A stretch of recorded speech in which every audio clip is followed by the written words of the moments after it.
had the football at the Denver 40-yard line with 7 minutes left in the third quarter.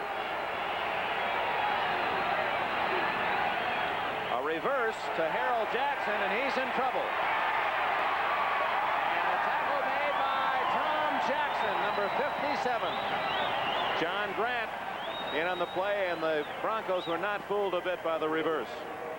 Just as a follow-up, Dick, to what we talked about earlier, the footing on this field is still pretty good. And you see Jackson able to get his cleats in without too much trouble, not much slipping and sliding. Although once you get that field wet enough, you will begin to lose footing. And when the field gets wet enough, the advantage passes in a strange way to the offensive receivers who know where they're going. The defenders having to react and dig those cleats into the ground will often find themselves spilling. So it's a strange guessing game. Who does have the advantage when it gets to be nasty like this? Grogan on 2nd and 16. Plenty of time. Wide open and drop. Rob Nairne was the man wide open, and the ball thrown right to him.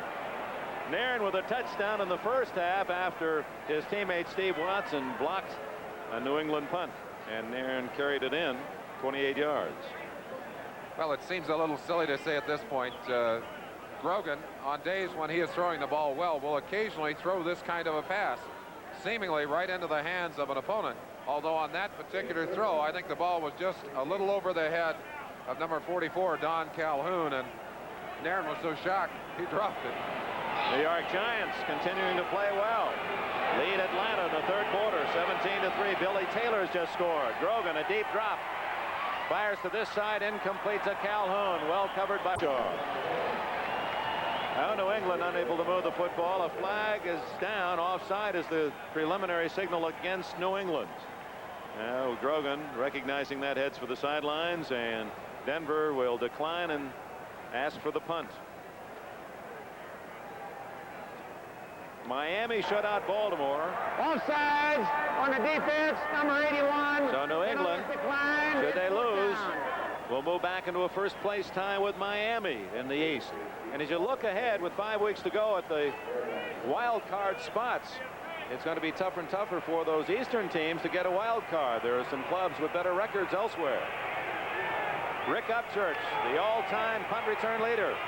Oh, what a kick by Hare as he spirals it into the end zone.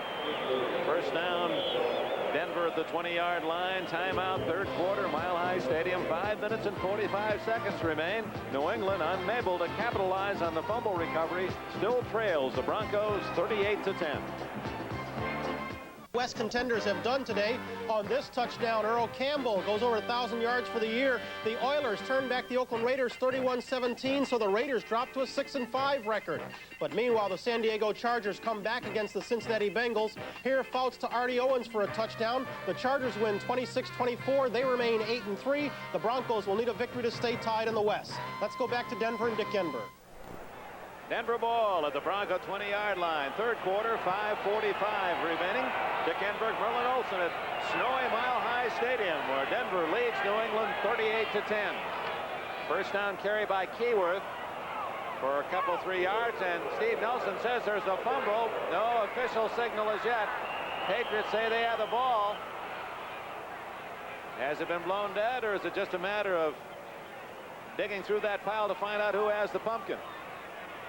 Apparently it has been ruled a fumble because no marking of the ball, and the signal, New England football. Hey, if Merlin had the Patriots taken advantage of that last fumble and scored, and then they get the ball right back, maybe all the talk of defeat is premature. But they still trail 38-10 as Julius Adams came up with the ball.